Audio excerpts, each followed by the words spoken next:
You might be surprised to learn that even seasoned gardeners make compost mistakes that can turn their black gold dreams into smelly nightmares.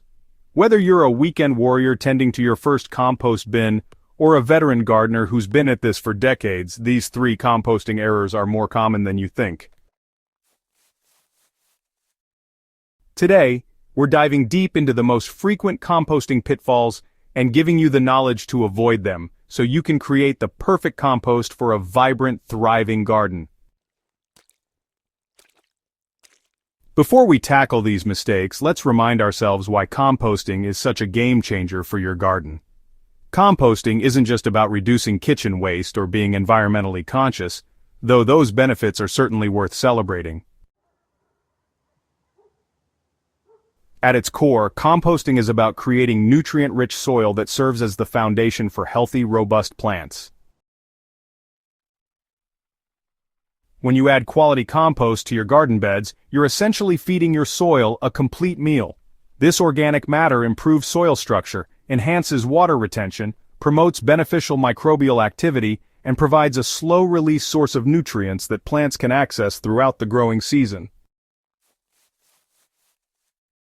The composting process itself is nature's recycling system, where microorganisms break down organic matter into humus, transforming your kitchen scraps and yard waste into gardening gold. The beauty of composting lies in its simplicity, but that simplicity can sometimes lead to complacency.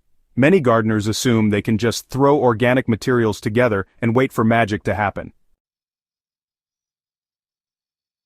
So, while composting is definitely a natural process, understanding the science behind it and, avoiding some common mistakes, can really mean the difference between rich, earthy compost and just a pile of rotting waste that attracts pests and, honestly, creates some pretty unpleasant odors.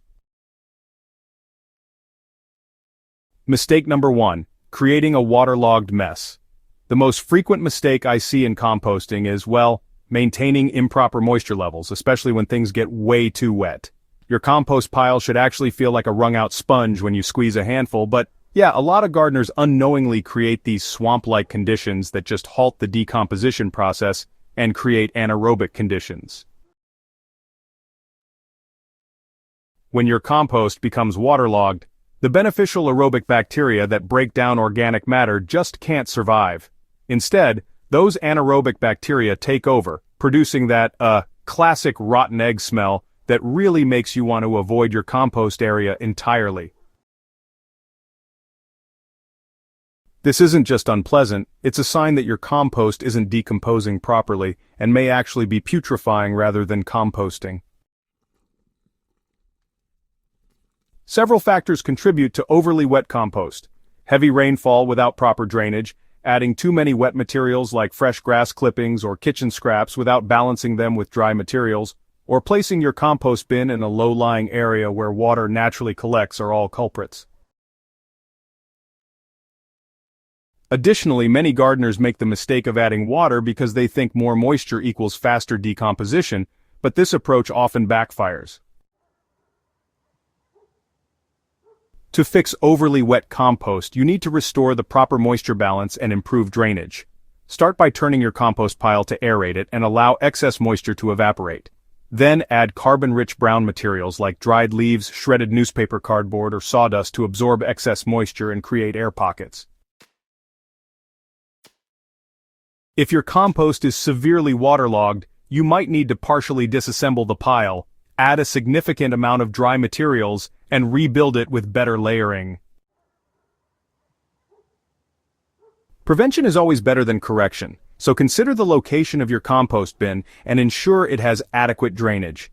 If you're dealing with consistently wet conditions, you might need to cover your compost during heavy rainfall, or create a foundation of coarse materials like twigs or wood chips to improve drainage from the bottom up. Mistake number 2. Overwhelming your pile with nitrogen.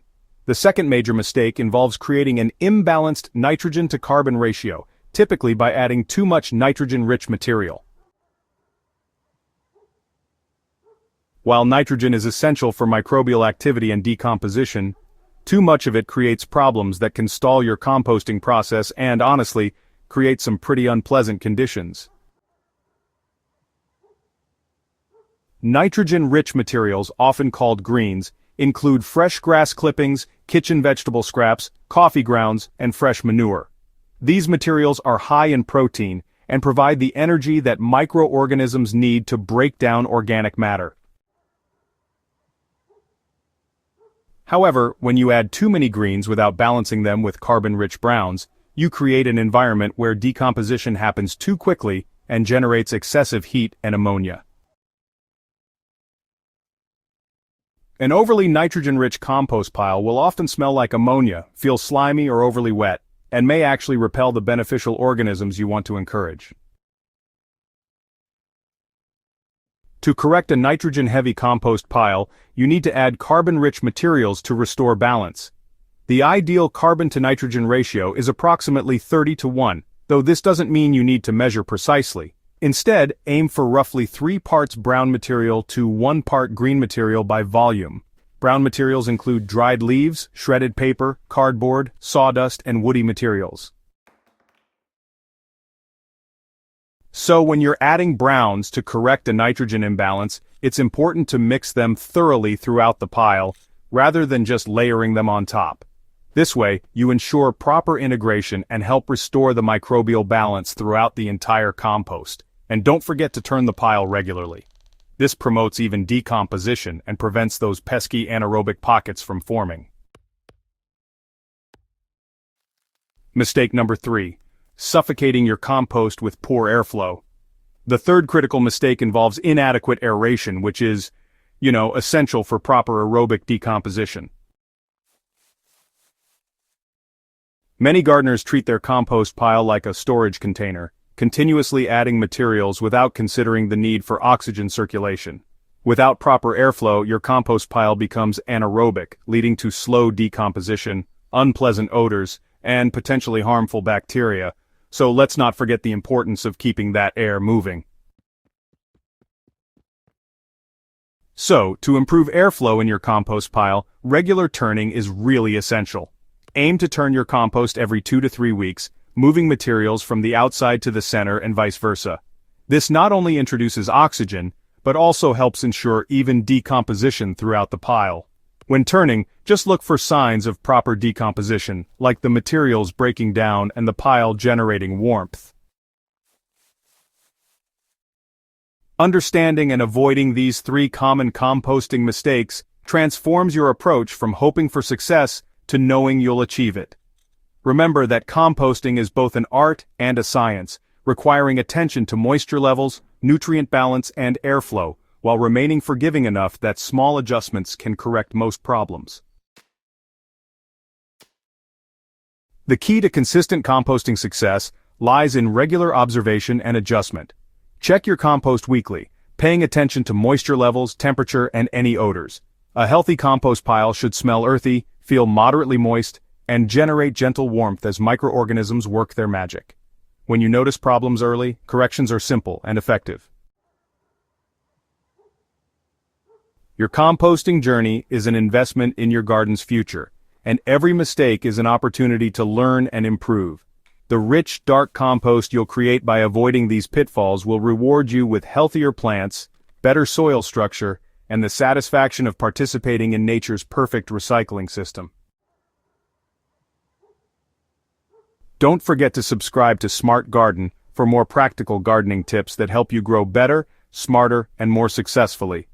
Share this guide with fellow gardeners who might be struggling with their compost, and let us know in the comments about your own composting experiences and any challenges you've overcome. Together, we're building a community of gardeners who understand that great gardens start with great soil, and great soil starts with great compost.